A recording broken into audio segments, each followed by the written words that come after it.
Hi, thank you for joining me for Take It to the Next Level Tuesday.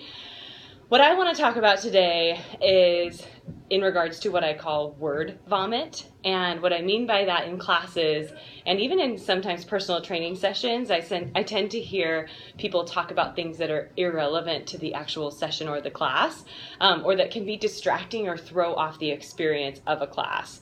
So some examples that I'd like to bring up that I see commonly in classes and in sessions are going to be the environment. If the environment changes around the instructor, if it gets too hot in the studio or starts to feel warm, and the instructor suddenly is like, man, guys, is it hot in here? It really feels hot in here. Or if the trainer starts to bring that up in kind of a negative vibe, then it can really throw off the experience, and then the client will actually start to notice it. They may not have noticed it initially, and then suddenly, once the trainer or the instructor brings it up, they start to notice it. So it's something that's important, especially as a manager, when things start to change a little bit in the studios and the instructors tend to bring them up to their students just in casual conversation. They may not even notice some of the changes until the instructor mentions it. So environment changing, trying to just kind of teach the class, focus on the exercises, and not necessarily commenting on them, especially in the middle of class or the middle of an exercise. And then when it comes to class size, this is one of my biggest pet peeves, especially in classes, is when instructors on, like, if it's a sunny day or it's near a holiday and we know that it's going to be a smaller time of year, or just surprisingly on a one-off day, traffic is bad and the class is smaller than usual, having the instructor in their introduction to their members or their people in the class say, man, this is a small class today, or, oh geez, small group today, or even mentioning it drives me crazy as a participant, because it makes me notice that there's less people in the class, and it for some reason doesn't make me feel as important to be there, because even if it's a smaller group and I'm dedicated enough to show up, then it shouldn't matter. It just shouldn't matter. So I don't know, I can't really put my finger on exactly why it drives me crazy, but it's just something I don't even mention. If my class size is 2 people to 30 people, it's just going to be a fun, amazing experience no matter what. Another thing with class size is technological malfunctions, and in studios and group fitness we tend to run into these all the time. Batteries on the mic running out, the mic making a loud squeaking noise, the stereo not working. Some of these things happen, and we as a club definitely do our best to fix those as soon as we can, or to just avoid them altogether. But technology just kind of has its mind of its own, and as an instructor, just trying to get through that without mentioning it is so awesome. I actually experienced it in one of our group fitness classes recently.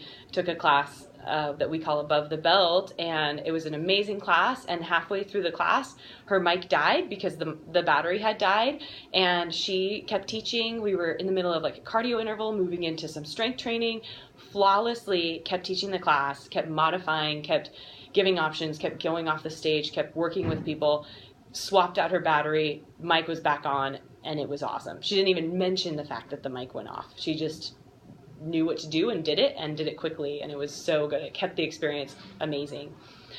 Setting up new participants can happen in the middle of class. We can have new participants walk right in the middle of class, and trying to make that, again, a very smooth occurrence is so important to the experience of the other participants. And I again saw this actually last night in a class that I took, a cycling class.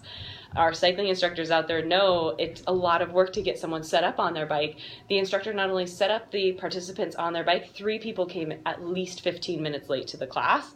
And we at Pro do our best to just welcome people into the class, whether they're late, on time, or early, because we want to make sure that they know that they're welcome and that they made the effort to come to class. So 15 minutes late, new person comes into class, she gets them set up, she flawlessly helps them feel welcome to the class, and at one point she had to go to several different bikes to try to find a bike that worked for the kind of shoes that she was wearing, and she did an amazing job doing that flawlessly and keeping the class going, and not even mentioning that she was having trouble looking for the bike. And then personal success or flaws, this is what I consider word vomit, because when it comes to personal success in fitness, if it's related to the class or what they're doing, I think it's helpful. But our participants don't really care about what physical things we're doing. If they ask us and we show that our experience and the races or events that we've done, then that makes sense. But it doesn't necessarily have to be vomited out on the stage when you randomly say that you did a 5K and won the race this past weekend. It's just not important to our clients.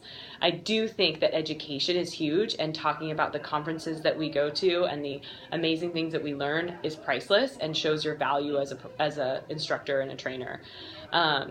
Also, or maybe even talking about lessons that have been learned in an experience. So maybe a fitness experience you did well at, and the lessons that you learn and what you can give to the participants. Just announcing that you did something doesn't help them at all. They want to know how it helps them. Also, flaws. Talking about that huge caramel macchiato that you drank before class is not professional and not necessary. And saying things like, I ate 5 donuts this weekend, we have to work them off together, is really unprofessional, and I don't enjoy hearing that in a class. So I think we need to definitely hold ourselves to a different standard when it comes to health and wellness, and try to be as professional as we possibly can, and try to make sure that people understand that we aren't just creating goals of burning calories, but also making goals of being a fitter, healthier, happier human being. It's not all about calories.